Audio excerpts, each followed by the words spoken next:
মশার উপদ্রব কম বেশি আমাদের অনেকেরই বাড়িতে রয়েছে। আগেকার দিনে বর্ষাকালেই মশার উপদ্রব বেশি দেখা যেত, এখন কিন্তু অন্যান্য সময়েও মশার উপদ্রব অনেকটাই বেড়ে গেছে। আর এই মশা তাড়ানোর জন্য আমরা বিভিন্ন ধরনের লিকুইড, কয়েল বা রাসায়নিক জিনিসের ব্যবহার করে থাকি, যেগুলো আমাদের স্বাস্থ্যের চরম ক্ষতিও কিন্তু হয়ে থাকে। কেন কি অনেকেরই বাড়িতে ছোট বাচ্চারা রয়েছে, বয়স্করা রয়েছে, তারা দেখবেন বিভিন্ন ধরনের কয়েল বা লিকুইডের গন্ধ সহ্য করতে পারে না। অনেক সময় দেখা যায় শ্বাসকষ্ট হয় বা কাশিও হয়ে থাকে।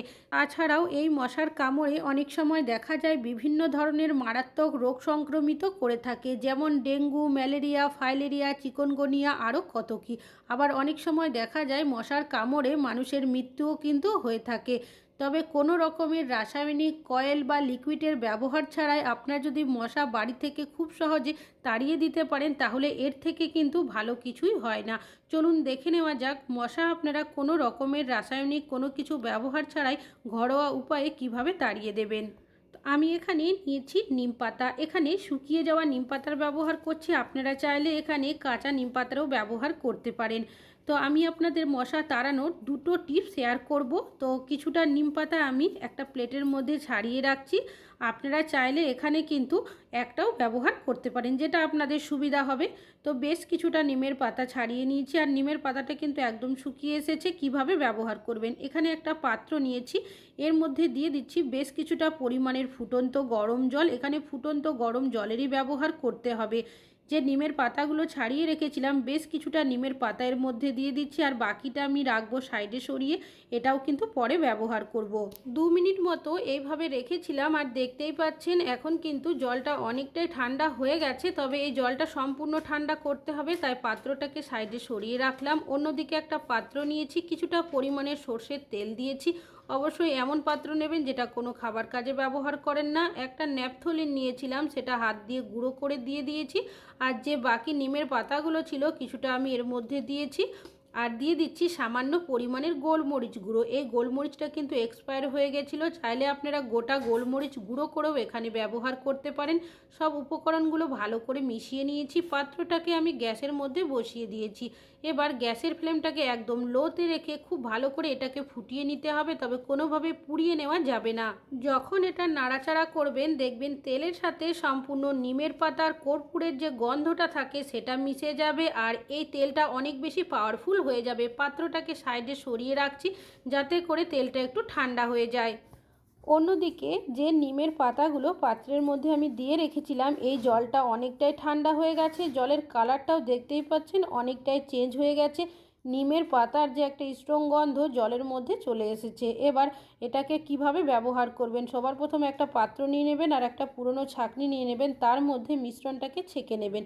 এবার এর মধ্যে আরও কিছু উপকরণ দিতে হবে। তো এখানে আমি নিয়েছি ন্যাপথলিন। ন্যাপথলিনটা ডাইরেক্ট ব্যবহার করা যাবে না, এটাকে গুঁড়ো করে এখানে ব্যবহার করব। তো দেখতেই পাচ্ছেন আমি হাফ চামচের মতো ন্যাপথলিনটা গুঁড়ো করে এর মধ্যে দিয়ে দিচ্ছি। তারপর এটাকে যাতে ভালোভাবে মিশিয়ে নিতে পারি, তাই এখানে সামান্য পরিমাণের ডেটলের আমি ব্যবহার করছি। কেন কি ন্যাপথলিন যদি ডাইরেক্ট ব্যবহার করা হয় সেটা কিন্তু ঠিকভাবে মেশে না, তাই অবশ্যই যখন আপনারা ন্যাপথলিনের ব্যবহার করবেন কিছুটা পরিমাণের ডেটল দেবেন, তাহলে ন্যাপথলিনটা দেখবেন সুন্দরভাবে মিশে যাবে। এবার এই সলিউশনটা কিন্তু অনেক বেশি পাওয়ারফুল হয়ে গেছে, আর একটা স্ট্রং গন্ধ বেরোতেও শুরু করেছে। একটা স্প্রে বোতলের মধ্যে সলিউশন কিছুটা ভরে নিয়েছি, আর বাকিটা পরে ব্যবহার করব। কোথায় কিভাবে আপনারা এই সলিউশনটা ব্যবহার করবেন সেটা আপনাদের কাছে শেয়ার করব। তো তার আগে বাকি যে মিশ্রণটা রেডি করে রেখেছিলাম সেটা নিয়েছি, সেটাকে কিভাবে ব্যবহার করবেন, কিছুটা পরিমাণের তুলো নিয়ে নেবেন। আর তুলো না থাকলে এখানে আপনারা সুতির বা গেঞ্জি কাপড়ের টুকরোরও ব্যবহার করতে পারেন। কিছুটা তুলো আমি সাইডে রেখে দিলাম, আর বাকি তুলোটা হাত দিয়ে আমি এইভাবে সলতে বানিয়ে নিচ্ছি। ঠিক যেভাবে আপনারা সলতে বানান সেইভাবেই কিন্তু বানিয়ে নিতে হবে। আর সলতে যদি থাকে সলতেরও এখানে ব্যবহার করতে পারেন। যে মিশ্রণটা রয়েছে সেটা কিন্তু এখন ঠান্ডাও হয়ে গেছে ভালোভাবে। এবার এখানে একটা মাটির পুরনো প্রদীপ নিয়েছি, যে সলতেটা বানিয়েছি সেটা এই মিশ্রণের মধ্যে দিয়ে ভালো করে ডিপ করে নেব। এখানে বেশ কিছু উপকরণের ব্যবহার করেছি যেগুলো নিজস্ব একটা স্ট্রং গন্ধ রয়েছে। নিম পাতা, গোলমরিচ গুঁড়ো আর কর্পূর, এগুলো মিশে যাওয়ার কারণে এমন একটা পাওয়ারফুল গন্ধ তৈরি হয়েছে। এই গন্ধটা মানুষ সহ্য করে নিলেও মশা, মাছি, কোনো পোকামাকড় সহ্য করতে পারে না। সলতেটা এর মধ্যে দিয়ে দিয়েছি, তারপর বাকি যে মিশ্রণটা রয়েছে কিছুটা দিয়ে দিচ্ছি আর কিছুটা সাইডে রাখছি পরে ব্যবহার করার জন্য। এবার আপনারা এটা কখন কিভাবে ব্যবহার করবেন। সন্ধ্যাবেলায় দেখবেন আমাদের বাড়িতে মশার উপদ্রব অনেকটাই বেশি হয়ে যায়। সন্ধ্যাবেলা আপনারা এই প্রদীপটাকে জ্বালিয়ে দেবেন। যখন প্রদীপটা জ্বলতে শুরু করবে এখান থেকে একটা স্ট্রং গন্ধ বেরোতে শুরু করবে, আর যে জায়গাতে মশার উপদ্রব বেশি থাকবে সেখানে তো এই প্রদীপটা দেবেনই। তাছাড়াও যদি সন্ধ্যাবেলা আপনারা পুরো বাড়ির মধ্যে প্রদীপটাকে একবার হলেও দেখিয়ে দিতে পারেন, তাহলে দেখবেন যদি মশা থেকেও থাকে মশাগুলো কিন্তু ঘোরের মতো হয়ে মেঝেতে পড়ে যাবে। আর যদি আপনারা জানলা খোলা রাখেন সেক্ষেত্রে দেখবেন সেই দিক দিয়ে কিন্তু মশারা বাড়ির বাইরের দিকে পালিয়ে যাবে। তবে এইভাবে আপনাদের রোজ কিন্তু করতে হবে না। সপ্তাহে যদি 2 থেকে 3 দিন বাড়িতে ব্যবহার করেন তাহলে দেখবেন মশারা একটাও কিন্তু বাড়ির ভেতরে থাকবে না। আর এই প্রদীপের ধোঁয়াটা এতটাই পাওয়ারফুল, দেখবেন আপনাদের কিন্তু আলাদা করে কোনো রকমের রাসায়নিক কয়েল লিকুইড কোনো কিছুরই ব্যবহার করতে হবে না। কিচেনে সন্ধ্যাবেলা রান্নাবান্না করলে অনেক সময় হাতে পায়ে মশা কামড়াতে থাকে। কিচেনের মধ্যেও পারলে আপনারা সন্ধ্যাবেলা একবার প্রদীপটাকে দেখিয়ে দিতে পারেন। আর যেখানে মশার উপদ্রব বেশি থাকবে সেখানে অবশ্যই আপনারা এই প্রদীপটাকে দেখিয়ে দেবেন। টয়লেটের মধ্যেও কিন্তু মশার উপদ্রব অনেকটাই থাকে, তো সন্ধ্যাবেলা টয়লেটের মধ্যেও কিন্তু একবার হলে প্রদীপটাকে আপনারা এইভাবে দেখিয়ে দেবেন। পুরো বাড়ির মধ্যে যখন দেখিয়ে নেওয়া হয়ে যাবে আপনারা সাইড করে একটা জায়গার মধ্যে প্রদীপটাকে কিছুক্ষণের জন্য জ্বালিয়েও রাখতে পারেন। আর দেখবেন যখন পুরো বাড়ির মধ্যে এইভাবে করে প্রদীপের ধোঁয়াটা দিয়ে দেবেন, এর গন্ধটা দেখবেন এমনই একটা স্ট্রং হবে যার কারণে মশারা যে জায়গায় লুকিয়ে থাকুক না কেন দেখবেন মেঝের মধ্যে কিন্তু পড়ে থাকবে ঘোর হয়ে। তবে প্রদীপটা যখন আপনারা নিভিয়ে দেবেন, নেভানোর পরেও দেখবেন প্রদীপের একটা ধোঁয়া বেরোতেই থাকবে অনেকক্ষণ পর্যন্ত। সেই ধোঁয়ার গন্ধটাও কিন্তু অনেক বেশি পাওয়ারফুল হয়ে থাকে। তো আপনারা এইভাবে একবার ব্যবহার করবেন তাহলেই কিন্তু ফল নিজেরাই বুঝতে পারবেন। এবার সলিউশনটা আপনারা কোথায় কিভাবে ব্যবহার করবেন। অনেক সময় দরজার কোণার সাইডে দেখা যায় মশারা লুকিয়ে বসে রয়েছে, তো আপনারা এই সলিউশনটা দরজার কোণার সাইডে এইভাবে কিছুটা হলে স্প্রে করে রাখবেন। তাছাড়াও অনেক সময় আমাদের বাড়িতে জল জমার কোনো যদি ড্রেন থাকে জলাশয় থাকে সেগুলো অবশ্যই পরিষ্কার করার চেষ্টা করবেন।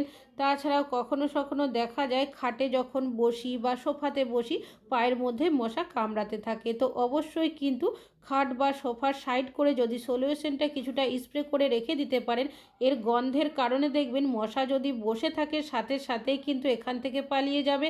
আর যদি মশারা নাও থাকে এই সলিউশনের গন্ধের কারণে কোনোভাবে কিন্তু এখানে মশারা বসবে না।